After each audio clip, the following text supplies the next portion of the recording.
ஒரு அழகான கிராமத்தில் தன் அம்மாவோடு நடந்து சென்ற ஒரு சுட்டி பையன் பட்டாம்பூச்சிகளை கண்டு அவற்றின் பின்னால் ஓடினான்.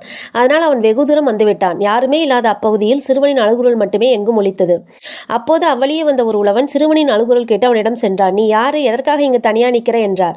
"நான் அம்மாவை தொலைச்சிட்டேன். அவங்க வயல்ல வேலை செஞ்சுட்டு வீட்டுக்கு போயிட்டு இருக்காங்க. எனக்கு திரும்பி போக வழி தெரியல" என்றான். "சரி, பயப்படாத, நான் உங்க அம்மா கிட்ட கூட்டிட்டு போறேன். உங்க அம்மா எப்படி இருப்பாங்க?" அப்படின்னு கேட்டாரு. "எங்க அம்மா ரொம்ப அழகா இருப்பாங்க. இந்த ஊரிலே அவங்க தான் அழகு" என்றான் சிறுவன்.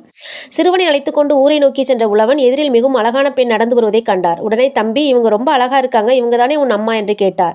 "இல்லை, இன்னும் எங்க அம்மா அழகா இருப்பாங்க" என்று பதிலளித்தான். அப்போது எதிரில் பதட்டத்துடனும் கண்ணீருடனும் ஒரு பெண் ஓடி வருவதை பார்த்த சிறுவன், "அதோ என் அம்மா! என் அம்மா கிடைத்து விட்டாள்" என்றான் சந்தோஷத்துடன். கருப்பாகவும் ஒரு கண்ணில் பார்வையில்லாமலும் காட்சியளித்த அந்த பெண்ணை பார்த்த உழவன் ஊரே அதிரும்படி சிரித்தான். "இதுவா உங்க அம்மா? இவங்களையா அழகுன்னு சொன்ன?" அப்படின்னு கேட்டான். "ஆமா, அவங்க தான் என்ன ரொம்ப பாசமா பார்த்துக்குவாங்க. எல்லார்கிட்டயும் அன்பா நடந்துக்கிற இவங்க தான் உலகத்திலே ரொம்ப அழகானவங்க" என்று பதிலளித்த